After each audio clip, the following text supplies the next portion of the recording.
وحده لا شريك له وأشهد أن سيدنا ونبينا ومولانا محمدا عبده ورسوله.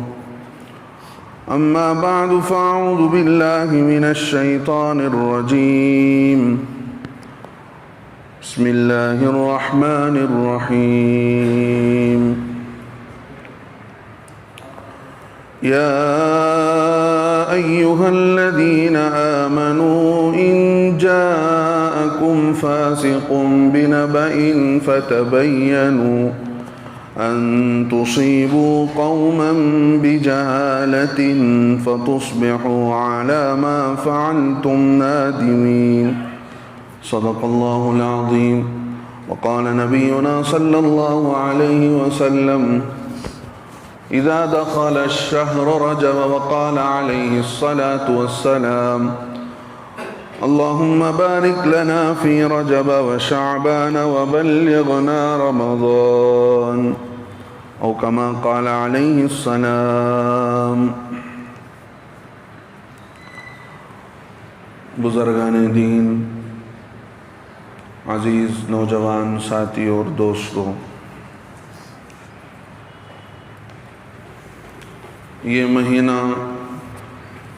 رجب المرجب کا شعبان سے پہلا والا مہینہ کہلاتا ہے۔ اس مہینے کے داخل ہوتے وقت پیارے آقا محمد الرسول اللہ صلی اللہ علیہ وسلم دعا فرمایا کرتے تھے کہ باری تعالیٰ آپ ہمیں رجب کے مہینے میں برکت نصیب فرمائیے، ہماری عمر لمبی ہو جائے، ہماری زندگی بڑھ جائے، اور آپ ہمیں رمضان تک پہنچائیے۔ جب ہم رجب تک پہنچ ہی چکے ہیں تو رمضان کی عبادات اور روزوں کی توفیق آپ ہمیں نصیب فرمائیے۔ یہ اللہ کے نبی صلی اللہ علیہ وسلم کی دعا حدیث پاک میں آتی ہے۔ اگر کسی کو عربی جملہ یاد نہیں ہوتا ہے تو اللہ کے پیارے نبی محمد رسول اللہ صلی اللہ علیہ وسلم کی سنت کو سامنے رکھتے ہوئے اپنی زبان سے ہی یہ دعا پڑھ لینا چاہیے کہ اے اللہ ہمیں رجب کے مہینے میں برکت نصیب فرما، اور ہمیں رمضان المبارک کا مہینہ نصیب فرما، اور وہاں تک ہمیں پہنچا دے۔ یہ سنت لکھا ہے کتابوں کے اندر۔ بزرگان ملت، اس رجب کے مہینے کے سلسلے میں ہم مسلمانوں کے بیچ میں بہت ساری چیزیں غلط سلط، بے بنیاد، بے سند باتیں منقول ہیں کہ رجب کے مہینے کے اندر نمازیں ہیں، رجب کے مہینے کے اندر روزے ہیں، رجب کے کچھ خاص عبادات ہیں، اور فلاں ہے اور فلاں ہے۔ یہ ساری باتیں چل رہی ہیں۔ اصل ہم بنیاد سے شروع کرتے ہیں کہ یہ مہینہ عظمت والا کیسے ہوا، اور پیارے نبی صلی اللہ علیہ وسلم کے آنے سے پہلے جو لوگ کفار مکہ کہلاتے تھے، عرب کے کافر لوگ کہلاتے تھے، انہوں نے کیا وجہ سے 4 مہینوں کو ڈیسائیڈ کیا کہ ان 4 مہینوں کے اندر قتل و قتال، لوٹ مار اور خون خرابہ نہیں ہوگا، ان 4 مہینوں کا عزت و احترام کیا جائے گا، ان کا لحاظ کیا جائے گا۔ یہ انہوں نے کیوں طے کیا؟ اصل میں یہ پورا عرب کا علاقہ ریگستان کا علاقہ تھا۔ اس زمانے میں اس پورے علاقے کے اندر جو آمدنی ہوتی ہے کسی حکومت کو، کسی راجہ کو، بادشاہ کو، تو وہاں پر آمدنی کم تھی اور جو ہے خرچہ زیادہ تھا۔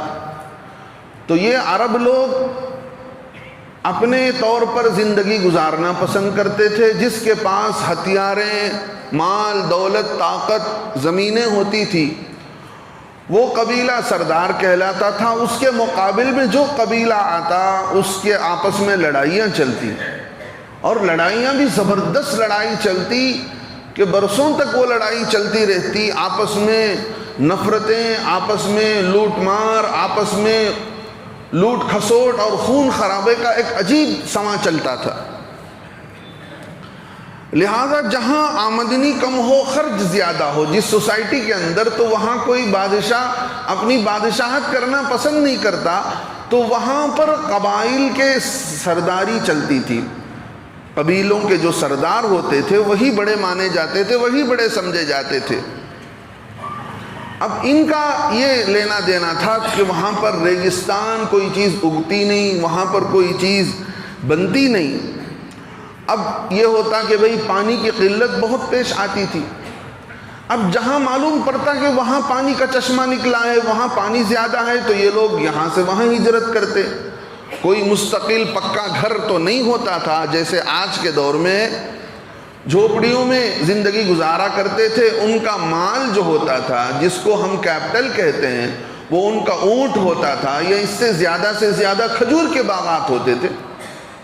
تو اب جہاں یہ صحرا، پورا ڈیزرٹ کا علاقہ، یہاں پر پانی بالکل نہیں، ان کو پانی کی ضرورت پڑتی، تو یہاں کے لوگ وہاں ہجرت کرتے۔ وہاں پتہ چلتا کہ یہاں پانی کم ہو چکا ہے، فلاں علاقے میں پانی کا چشمہ نکل رہا ہے، لہذا بغیر پانی کے انسان کیسے زندگی گزار سکتا ہے؟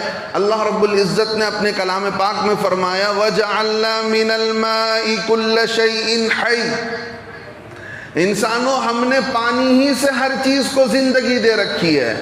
ہر چیز کی زندگی، ہر چیز کی حیات، ہر چیز کی لائف جو ہے وہ پانی سے ہے۔ بنا پانی کے درخت نہیں، بنا پانی کے انسان نہیں، بنا پانی کے جانور نہیں، بنا پانی کے کھیتی نہیں۔ عام بات ہے، ہر ایک کے سمجھ میں آنے والی بات ہے۔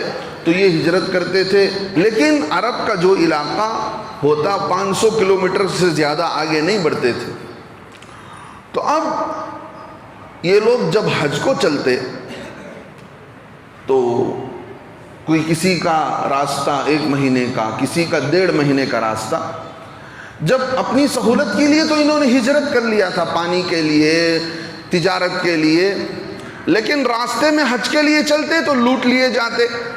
یہی سردار جن کے پاس سوائے چودراہٹ اور روبداری کے کچھ نہیں ہوتا تھا، راستے میں لوٹ لیتے تھے حاجیوں کو۔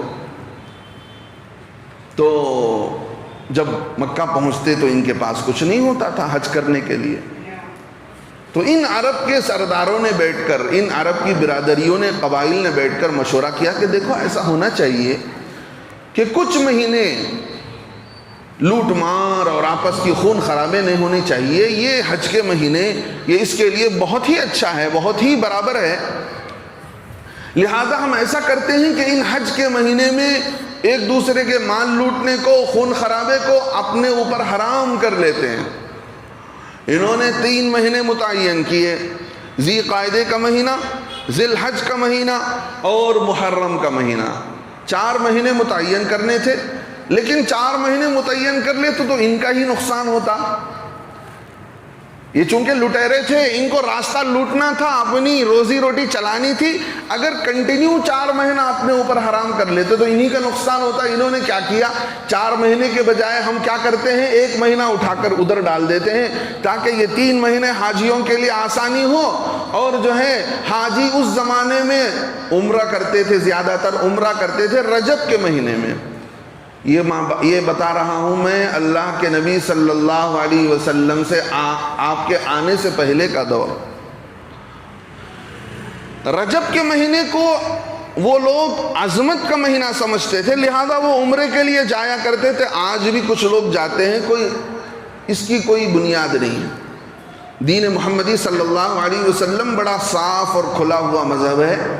اس کے اندر جس کی جو حیثیت ہے، جس کی جو لیول ہے، پوری کی پوری بتا دی گئی ہے۔ نہ ایک چیز کی کمی کی گئی، نہ ایک چیز کی زیادتی کی گئی۔ تو وہ لوگ سمجھتے تھے کہ بھئی ادھر عمرہ ہوتا ہے، ہم ان 3 مہینوں میں بیٹھیں گے، پھر جو ہے لوٹ مار شروع کریں گے، قتل و غارت گیری شروع کریں گے، پھر رجب کے مہینے میں 1 مہینہ انتظار کر لیں گے، پھر اس کے بعد ہمارا سلسلہ چلے گا۔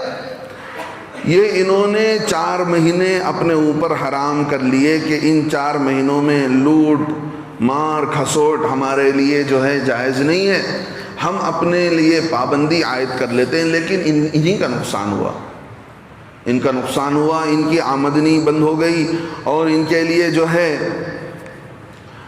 آمدنی جب بند ہوئی تو انہوں نے کیا کیا؟ انہوں نے فارمولہ اختیار کیا واستوا والا۔ جو لوگ واستو دیکھتے ہیں، واستوا جو دیکھتے ہیں تو ان کو پتا ہے کہ وہ بتانے والے موقع کے لحاظ سے بتا دیتے ہیں۔ مان لیجئے کہ مین مارکیٹ کے اندر کسی کو واسطو دیکھنا ہے، مان لیجئے 10 دکان والوں نے واسطو دیکھا، تو مین مارکیٹ کے اندر یہ واستوا دکھانے والے 10 آدمی کو کہیں گے کہ ادھر ہی آپ اپنے دکان کا ڈور رکھیے۔ ان سے جا کر کوئی پوچھے کہ بھئی سب کے لیے ایک ہی واسطو ہے کہ کسی کے لیے بدلے گا نہیں؟ تو اس طرح انہوں نے کیا کیا؟ قرآن میں اللہ فرماتے انما النسیء زیادہ، انہوں نے کہا کہ بھئی دیکھو اب کے بار جو ہے رجب کا مہینہ، اب کے بار ذی الحج کا مہینہ ربیع الاول کے بعد آئے گا۔ انہوں نے گڑبڑی شروع کی۔ جب انہوں نے اپنا فائنینشلی نقصان دیکھا، انہوں نے کیا کیا؟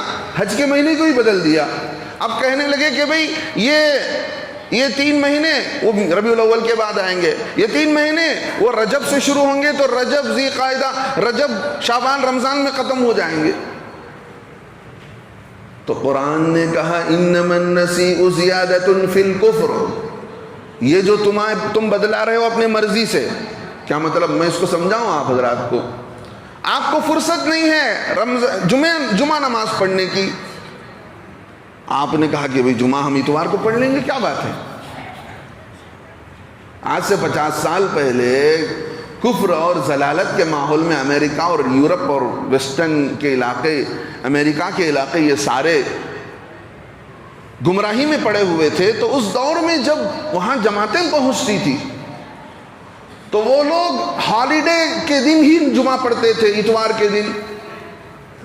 انہیں اتنی فرصت نہیں ہوتی تھی کہ جمعے کو جمعے کے دن ادا کیا جائے۔ انہوں نے کیا کر لیا؟ اپنی مرضی سے، جیسے اس زمانے کے یہودیوں نے کیا کیا، اس زمانے کے کفار مکہ نے خود ہی سے حج کا مہینہ بدل دیا، تو وہاں کے امریکہ کے مسلمانوں نے آج سے 50 سال پہلے اپنی مرضی سے جمعے کا دن بدل دیا اتوار کو۔ ہفتے بھر میں کسی کی موت ہوتی تو اس کو فریزر میں رکھ دیا کرتے تھے۔ کسی کے موتے پر نماز پڑھنے کی بھی انہیں فرصت نہیں، جمعہ پڑھنے کے لیے انہیں فرصت نہیں۔ یہ حال تھا۔ ایسا ہی کیا کفار مکہ نے کہ بھئی ہم تو اب اللہ رب العزت نے بعد میں چل کر بتایا کہ دیکھو یہ بڑی زیادتی ہے، ایسا نہیں ہونا چاہیے، یہ تم نے کفر کے زمانے میں بڑی زیادتی مچا رکھی ہے۔ اللہ کے نبی صلی اللہ علیہ وسلم نبی بنائے گئے، 23 سال تک نبی کی حیثیت سے زندہ رہے۔ ہونا تو یہ چاہیے تھا، حج جو بنیادی عبادت ہے، اتنی بڑی عبادت ہے، اللہ کے نبی پر فرض نہیں ہوا۔ آخری زمانے میں چل کر اللہ کے نبی صلی اللہ علیہ وسلم پر حج فرض ہو رہا ہے۔ کیوں؟ انہوں نے گڑبڑی کر رکھی تھی، پورے سال کو ادھر کا مہینہ ادھر، ادھر کا مہینہ ادھر۔ اب پبلک ساری کنفیوژن میں ہے کہ رمضان کب ہے، رمضان آ رہا ہے رجب میں، اور ذی الحج آ رہا ہے ربیع الاول میں، کب رمضان کب روزہ رکھیں، کب حج کریں۔ چونکہ حج یہ عام عبادت تھی، اللہ کے نبی صلی اللہ علیہ وسلم سب کو لے کر رہے تھے، اس لیے جب حج کا مہینہ عام لوگوں کے حساب سے ذی الحج میں آ رہا تھا، اس وقت اللہ کے نبی صلی اللہ علیہ وسلم نے اعلان کیا کہ دیکھو اب یہ سال ساری چیز برابر ہو گئی ہے، تاریخ برابر ہو گئی ہے، اب حج جو تم کرو گے وہ ذی الحج کے مہینے میں کرو گے۔ تو اللہ کے نبی صلی اللہ علیہ وسلم کے زمانے میں انہوں نے اپنے فائدے کے لیے رجب کے مہینے کو، وہ 4 مہینے جس کو اپنے لیے عظمت والا قرار دیا تھا، اس کو 4 مہینے میں سے 1 مہینے کو اٹھا کر ادھر ٹرانسفارم کر دیا تھا رجب کے مہینے کو۔ رجب کے مہینے میں وہ لوگ کیا کرتے تھے؟ وہ لوگ سمجھتے تھے کہ بھئی عظمت والا مہینہ ہے، لوٹ مار نہیں کر سکتے، خون خرابہ نہیں کر سکتے، لڑائیاں چل رہی ہیں تو اسے روک دو، اب کچھ نہ کچھ عبادت کرو۔ اب کچھ نہ کچھ عبادت کر رہے ہیں تو کوئی روزہ رکھ رہا ہے، کوئی قربانی دے رہا ہے۔ عتیرہ کہتے تھے، رجب کے مہینے میں قربانی دیتے تھے اور اس کو عتیرہ کہتے تھے۔ پیارے آقا صلی اللہ علیہ وسلم نے فرمایا لا عتیرۃ فی الاسلام، لوگوں کوئی عتیرہ وتیرہ نہیں ہوتا، اللہ کے نام پر قربانی دینا ہو تو وہ ذی الحج کے مہینے میں دیا جائے گا۔ تم خود ہی سے ایک مہینہ کریٹ کر لیے اور اس کی عظمت اور احترام کے لیے تم نے اس مہینے میں قربانی کو لا لیا، یہ کچھ نہیں ہے، اسلام میں اس کی کوئی حیثیت نہیں، تم نے خود اپنے طور پر اختیار کر لیا ہے۔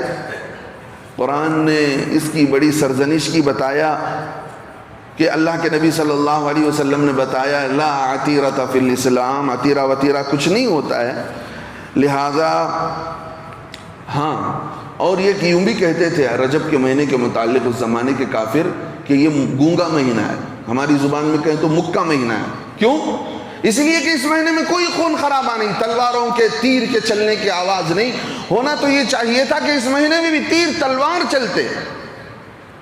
آپ اندازہ کر کے دیکھ سکتے ہیں کتنی آپس کی لڑائیاں ان کے بیچ میں ہوتی تھی، ہنگامے، خون خرابے، ایک دوسرے پر چڑھانا، ایک دوسرے پر لڑائیاں کرنا، خون بہانا ان کے لیے عام سی بات ہو گئی تھی۔ جس مہینے میں خون خرابہ نہیں ہو رہا ہے، تلواروں کی آواز نہیں آ رہی، اس مہینے کو کہہ رہے ہیں کہ یہ گونگا مہینہ ہے، اسے بولنا نہیں آتا۔ اب جب گونگا مہینہ ہے تو انہوں نے ایک اور بات یہ کہہ دی کہ یہ مہینہ جب عظمت والا ہے، گونگا مہینہ ہے، تو یہ کل قیامت کے دن ہمارے گناہوں کی بھی گواہی اللہ کے یہاں نہیں دے گا۔ کیا مطلب؟ قرآن کہتا ہے کہ کل قیامت کے دن انسانوں کے اعضاء گواہی دیں گے، انسان نے جہاں گناہ کیا ہے وہ زمین گواہی دے گی، وہ وقت گواہی دے گا۔ تو وہ لوگ کہتے تھے کہ دیکھو رجب کا مہینہ کوئی گواہی نہیں دے گا، اس لیے کہ اللہ کا مہینہ ہے، اللہ پردہ ڈالتے ہیں انسانوں کے گناہوں پر، رجب کا مہینہ بھی پردہ ڈالتا ہے۔ تو اللہ کا مہینہ ہے تو اللہ کے مہینے ہونے کی وجہ سے رجب کے اندر کوئی گناہ کرو گے تو رجب چھپا دے گا، کل قیامت کے دن تمہارے خلاف گواہی نہیں دے گا۔ یہ سارے خیالات اللہ کے نبی علیہ السلام کے آنے سے پہلے مکے کے کفار کے تھے، انہوں نے اپنے لیے رجب کے مہینے کو عظمت والا قرار دیا۔ اللہ نے بھی مان لیا چلو کم از کم 4 مہینے تو یہ لوگ ڈھنگ سے رہیں، سال بھر لڑتے رہیں، خون خرابہ کرتے رہتے تھے، 4 مہینے تو انہوں نے اپنے اوپر پابندی عائد کر لی ہے، چلو اللہ نے بھی بتا دیا کہ چلو ٹھیک ہے۔ لیکن جب صورتحال بگڑتی ہے تو اللہ کے نبی علیہ السلام کو بھیج کر اللہ رب العزت ماحول کو ٹھیک کرتے ہیں۔ شاہ عبد العزیز رحمۃ اللہ علیہ نے بھی یہ بات لکھی ہے کہ اس زمانے کے لوگ ایسے عقیدے کو لے کر رجب کے مہینے میں عبادات کا اہتمام کرتے تھے، کوئی عمرہ کر رہا ہے، کوئی قربانی دے رہا ہے، کوئی نماز پڑھ رہا ہے۔ حالانکہ اسلام کے اندر آپ رجب کے متعلق کئی حدیثیں ملتی ہیں، لیکن ساری حدیثیں کریٹ کی ہوئی ہیں انسانوں کی بنائی ہوئی۔ کن لوگوں نے کیا یہ کام؟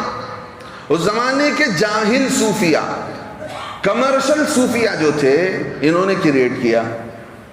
2 قسم کے تھے صوفی، ایک جو دین جان کر اللہ سے ڈر کر صبح شام اللہ اللہ کرنے والے، ایک وہ جو لوگوں کے بیچ میں اپنا پوزیشن جمانے کے لیے لوگوں کے بیچ میں کوئی بھی بات چلا دیا کرتے تھے، لوگوں کو گناہوں سے چھڑانے کے لیے دین کا، اللہ کے رسول کا، اللہ کی نبی علیہ السلام کی باتوں کا لحاظ کرتے ہوئے اپنے طرف سے بھی کچھ بات انہوں نے بنا لیا کہ دیکھو ہم جو ہے لوگوں کو گناہوں سے روکنے کے لیے نبی کی بات، اللہ کے نبی نے یہ کہا ہے، ایسا بول کر لوگوں کو سمجھائیں گے تو ہو سکتا ہے لوگ گناہوں سے رک جائیں۔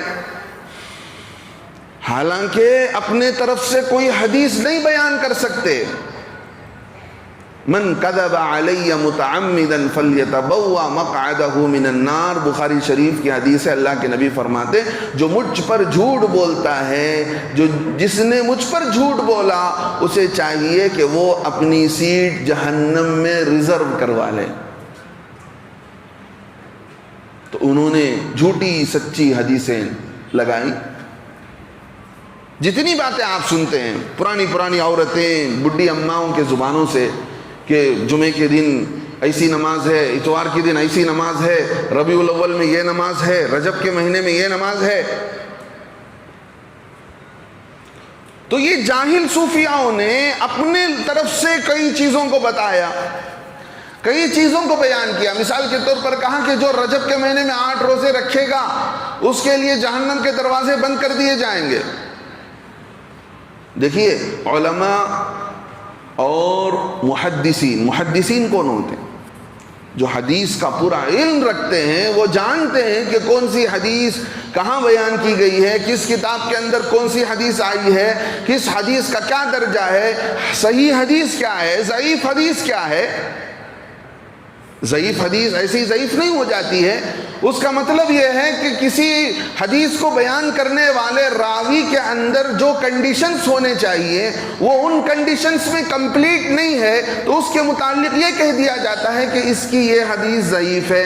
لیکن اگر فلاں کتاب سے دوسری کتاب سے ہمیں معلوم ہو گئی کہ یہی مضمون، یہی پیراگراف، یہی ٹاپک اللہ کے نبی علیہ السلام کی طرف سے فلاں امام المحدثین نے بھی بیان کیا ہے، تو اس کے متعلق بتا دیا جاتا ہے کہ یہ حدیث ضعیف نہیں ہے، دوسرے کئی روایات کی وجہ سے یہ حدیث صحیح ہو جاتی ہے۔ تو حدیث کے جو ائمہ ہوتے تھے محدثین، وہ حدیث کی انالیزنگ کرتے تھے، وہ چھان بین کرتے تھے۔ تو رجب کے تعلق سے جتنی حدیثیں ہیں آپ کو بھلے کتابوں میں بھی ملیں گی، آپ سوچیں گے کہ حضرت ہمارے گھر میں کتاب ہے، اس کتاب کے اندر یہ لکھا ہوا ہے، لیکن ہر کتاب کی ہر بات نہیں لی جائے گی۔ کتاب کس نے لکھا، کب لکھا، اس نے کہاں سے لیا، کس حدیث کو نقل کیا، وہ حدیث ہے کہ بھی نہیں ہے، یہ بھی تو تحقیق کیا جائے گا۔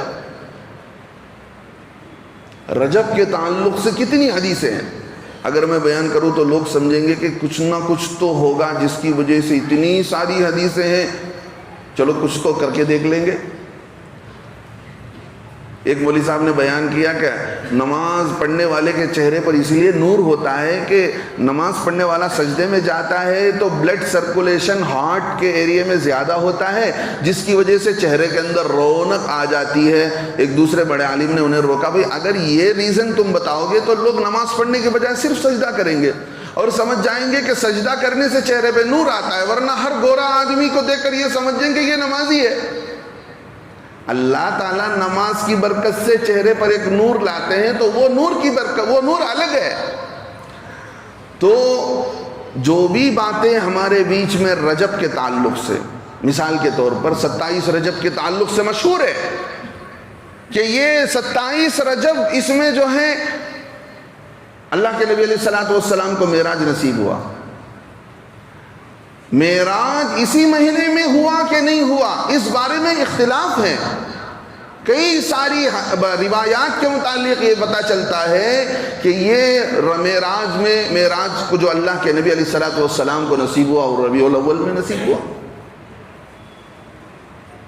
دیکھیے آپ اچھی طرح سمجھیں، اللہ کے نبی صلی اللہ علیہ وسلم کے پردہ فرمانے کے بعد آپ علیہ السلام کے شاگرد صحابہ، ان کے شاگرد تابعین، ان کے شاگرد تبع تابعین، پھر ان سے علم لینے والے، قرآن کا علم لینے والے قراء کرام، پھر قرآن کے معانی اور مطالب لینے والے مفسرین کرام، پھر ان سے حدیث لینے والے محدثین عظام کی ایک بڑی جماعت جو دین کو نقل کرتی ہوئی آئی 400-500 ہجری تک۔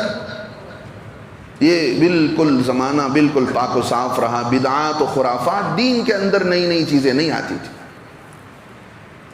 جب ان کا زمانہ ختم ہوا، جب بادشاہوں کا زمانہ آیا، پیسہ آ گیا، تو اس زمانے سے حالات بدلتے شروع ہو گئے اور لوگوں کا طور طریقہ بدل گیا اور دین پھیلتا گیا، تو صحیح دین پر باقی رہنے والے تھوڑے سے رہ گئے۔ اب دین پھیلتا ہوا گیا، عجمی علاقے میں آیا، عراق کے اندر، ایران کے اندر، تو اس کی شکل و صورت بدل گئی۔ تو اب اس راستے سے جتنے صوفیاء کرام آئے، ایک صوفیاء وہ ہیں، یہاں پر سمجھ لیجئے میں صوفیزم کا مخالف نہیں ہوں، صوفیاء وہ جن کا تعلق صحیح دین سے ہے، صحیح سنت سے ہے، صحیح قرآن سے ہے، ان کی زندگی وہ تو ہمارے لیے سر پر رکھنے کے لائق ہے. ان کی تاریخ آپ پڑھیں گے تو پتہ چلے گا ہندوستان میں ان سے بڑا دین پھیلا ہے, بڑا اسلام پھیلا ہے. ایک الگ ٹاپک ہے, میں جانا نہیں چاہتا ہوں. لیکن جو کمرشل صوفیاء ہیں, صوفی کا چہرہ مہرہ ڈالے ہوئے ہیں لیکن اندر سے دین کچھ نہیں جانتے, یہ ہر زمانے میں رہے. جیسے میں نے بتایا کہ رجب کے تعلق سے دین کے اندر نئی نئی باتیں انہوں نے حدیث کی ریٹ کر دیا. تو اب جو لوگ ہندوستان کو آئے اس راستے سے, عراق کے راستے سے, شیخ عبد القادر جیلانی رحمۃ اللہ علیہ جیسے صوفیاء اپنے زمانے میں بڑے اللہ کے ولی, جنید بغدادی, علامہ شبلی, بڑے بڑے اپنے زمانے کے اولیاء کرام گزرے ہیں. یہ بالکل کتاب و سنت کے مطابق زندگی گزار رہے تھے. ان کی غنیت الطالبین جو لکھا ہے, ہندوستان کے ایک عالم گئے, لائبریری کو انہوں نے تلاش کر کے دیکھا, جتنی باتیں یہ لوگ کہتے ہیں شیخ عبد القادر جیلانی کے سلسلے پر اپنے کو منسوب کرتے ہوئے کہ ہم قادری سلسلے کے ہیں, فلاں سلسلے کے ہیں, شیخ عبد القادر نے یہ لکھا ہے, سارا انہوں نے 100 صفحہ ایکسٹرا کر لیا ہندوستان کے کسی مولوی صاحب نے کہ شیخ عبد القادر جیلانی کے نام سے کوئی چیز پھیلائی جائے گی تو جلدی لوگ لے لیں گے. جب ہندوستان کے عالم بغداد گئے, وہاں کی لائبریری کے اندر شیخ عبد القادر جیلانی کی غنیت الطالبین کو کھول کر دیکھا تو وہ 100 صفحات ہی نہیں ہے جو ہندوستان کے اندر کتاب بن کر چھپی ہوئی, جو آپ کے گھروں میں ہے. آپ اس کو دیکھ کر سمجھتے ہیں کہ یہ دین ہے, رجب میں روزہ رکھا جائے, رجب میں فلاں کیا جائے, کندوری کیا جائے, یہ کیا جائے. میرے دوستو بزرگو, جو خرافات آئے جاہل صوفیاء کے راستے سے, ایران سے آتے ہوئے اس پہ شیعہ کا چادر چڑھ گیا, روافضت کا, شیعت کا, اب ہوتے ہوئے وہ دین آیا. ایک وہ راستہ آیا, ایک راستہ دین کا ہندوستان کو جو آیا وہ عربستان سے آیا, کیرلا کے راستے سے, بمبئی کے راستے سے, گجرات کے راستے سے. تاریخ کی کتابوں کو پڑھیں تو وہ عربستان سے جو دین ہندوستان کو آیا اپنی اصلی شکل پر, اصلی طور طریقے پر. اب دونوں آ کر مل ایسے گئے ہیں کہ آپ اس کو الگ کرنا چاہیں تو مشکل ہو رہی ہے. اس لیے رجب کے تعلق سے جو جو چیزیں ہماری سوسائٹی کے اندر چل رہی ہیں ان کی کوئی حیثیت نہیں ہے. علامہ ابن حجر اسقلانی رحمۃ اللہ علیہ نے, امام شعبانی رحمۃ اللہ علیہ نے, علامہ شاہ عبد العزیز صاحب محدث دہلوی رحمۃ اللہ علیہ نے, اور بڑے بڑے ائمہ, علامہ ابن تیمیہ, علامہ ابن القیم, نہ ان کے علم کے مقام اور بزرگی کو میں بیان کر سکتا ہوں, نہ آپ ان کو سمجھ سکتے ہیں. بخاری شریف کے حدیث کو سمجھانے والے علامہ ابن حجر, ان ساروں نے لکھا ہے کہ رجب کے تعلق سے جتنی حدیثیں روزے کی, نماز کی ہیں, یا تو خود کریٹ کی ہوئی ہیں یا بالکل ضعیف درجے کی ہیں, جن پر عمل نہیں کیا جائے گا. تفصیل میں جانے کا موقع نہیں ہے, آپ اپنے عمل کو صحیح کیجیے. عمل اسی وقت عمل بنتا ہے جو عمل آقا علیہ السلام سے ہمیں ملا ہے. آپ خود اپنی طرف سے کر رہے ہیں تو وہ دین نہیں ہوتا ہے. دین اللہ کے بتائے ہوئے راستے کا نام, نبی علیہ السلام کی سنت کا نام, اور اس کے بعد دیکھا جائے گا کہ عام صحابہ کس راستے پر تھے, اس راستے کو لیا جائے گا. ہر ایرے غیرے نتھو خیرے کی بات کو نہیں لیں گے. دیکھا یہ جائے گا کہ دین ہم کو کہاں سے ملا ہے, کس راستے سے مل رہا ہے. اس کی مثالیں دے سکتا ہوں کہ ہمارے بیچ میں کتنی غلط سلط باتیں. عورتوں کو تو اتنا معلوم ہے کہ یہ ایسا کریں گے تو وہ ہوگا, وہ ایسا کریں گے تو یہ ہوگا. شارٹ میں آپ کو بتاتا ہوں, جس عبادت کے اندر گنتی بتائی گئی ہے, مثال کے طور پر اس مہینے کے اندر ایک نماز کے بارے میں کہتے ہیں کہ بھئی صلاۃ الرغائب ہے. کوئی صلاۃ الرغائب حدیث میں موجود نہیں ہے. اس کے متعلق یہ کہا جاتا ہے کہ پہلی رکعت میں اتنی مرتبہ فلاں سورت پڑھیں گے, اتنی مرتبہ یہ درود شریف پڑھو, دوسری مرتبہ یہ کرو, دوسری رکعت میں, پھر تیسری میں, چوتھی میں. یہ جو گنتی بتائی گئی ہے, پھر آخر میں چل کر سلام پھیرنے کے بعد 11 بار یہ پڑھو, 10 بار وہ پڑھو, پھر دعا کرو اللہ قبول کریں گے. یہ گنتی والی جتنی عبادات نمازیں آئی ہیں اس کی کوئی شریعت کے اندر حیثیت نہیں ہے سوائے صلاۃ التسبیح کے. اس کے اندر صحیح احادیث موجود ہیں, اس لیے علماء بتاتے ہیں کہ آپ پڑھنا چاہیں تو پڑھ سکتے ہیں. اس کے علاوہ جتنی نمازیں ہمارے بیچ میں سوسائٹی کے اندر چل رہی ہیں اس کو ہم لوگوں نے انجیکشن دے دے کر کے گلوکوز چڑھا کر کے ایسا ماحول میں پھیلا دیا، گولے لوگ سمجھتے ہیں کہ رجب کے مہینے میں یہ نہیں کریں گے تو کچھ نہیں ہوگا۔ میرے دوستو بزرگوں، آپ عبادات کیجئے رجب کے اندر، کوئی خاص شکل رجب کے مہینے کے اندر عبادات کی نہیں ہے، اس لیے اپنے عملوں کو اللہ کے لیے خاص کرنا چاہیے۔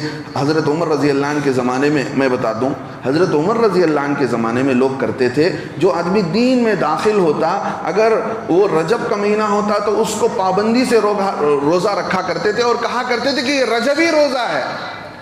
حضرت عمر رضی اللہ عنہ ان روزہ رکھانے والوں پر کوڑے لگاتے تھے کہ بتاتے تھے کہ یہ کہاں سے آ گیا رجبی روزہ، حتیٰ کہ اس روزہ رکھنے والے کے روزے کو توڑواتے تھے۔ اب آپ کیا کہیں گے؟ اگر کوئی مجھ سے فون میں پوچھے اگر میں توڑوا دوں تو آپ کہیں گے حضرت روزے کو توڑوانے میں آپ کو کس نے اختیار دیا؟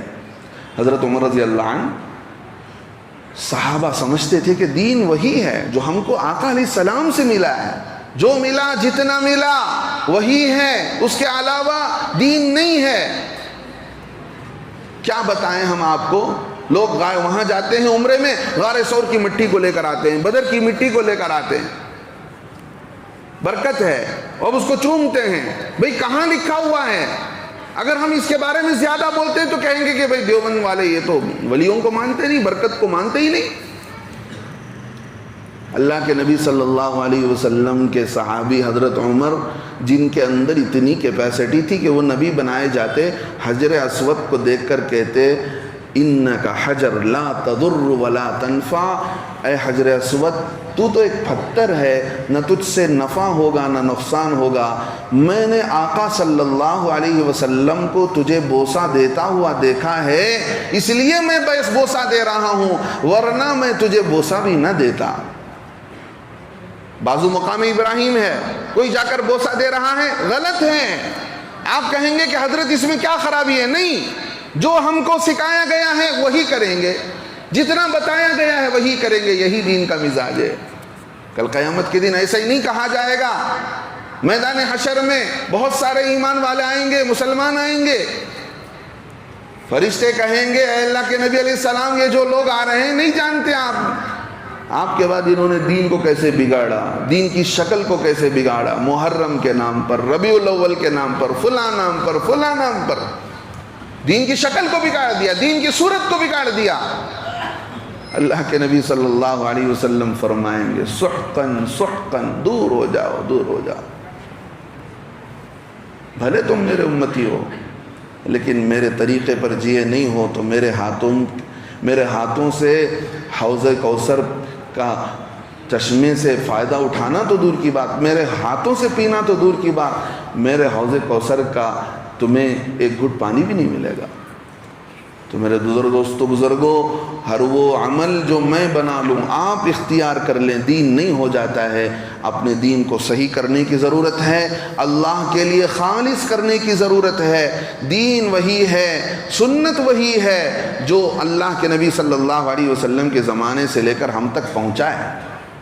جو چیز جیسی ہے اس کو اسی لیول میں رکھا جائے گا، زیادتی کمی کرنا یہ یہود و نصارہ کا طریقہ ہے۔ انہوں نے نبیوں کو یا تو زیادہ بڑھا دیا، اللہ کے برابر کر دیا، یا گھٹایا تو اتنا گھٹایا کہ ان کو قتل کر دیا، انبیاء کو قتل کر دیا، منحوس قرار دیا۔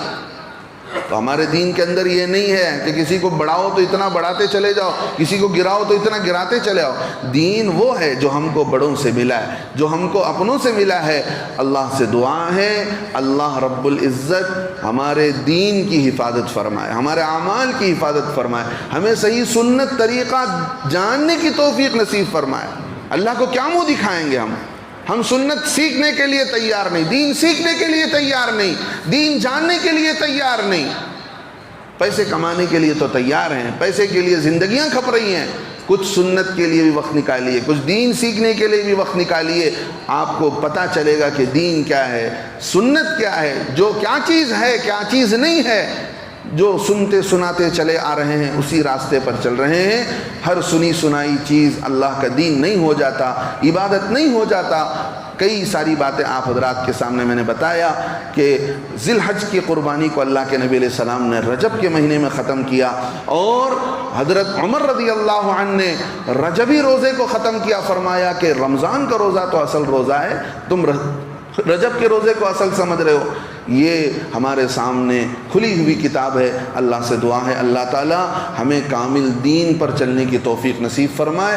آپ عام عبادات کریں، کبھی بھی روزہ رکھیں، رجب کے اور آدھا مہینہ ہے، کبھی بھی آپ روزہ رکھ لیں، کبھی بھی عبادت کر لیں، کوئی خاص شکل متعین نہیں ہے۔ جیسے میں نے بتایا کہ اس مہینے کے اندر یہ معراج ہوا ہو، اس کے بھی متعلق کوئی خاص روایات نہیں ہے، مختلف روایات ہیں، لہذا ہم کو اپنی دین پر، اصلی سنت پر، شکل و صورت پر باقی رہنا ہے۔ اللہ ہمیں عمل کی توفیق نصیب فرمائے، راہ حق سے ذرا برابر ہٹ کر، سنت اور کتاب و سنت سے ہٹ کر بدعات و خرافات اور رسم رواج میں پڑھ کر اپنے دین کو برباد کرنے سے پوری حفاظت فرمائے۔ آمین۔ وآخر دعوانا الحمد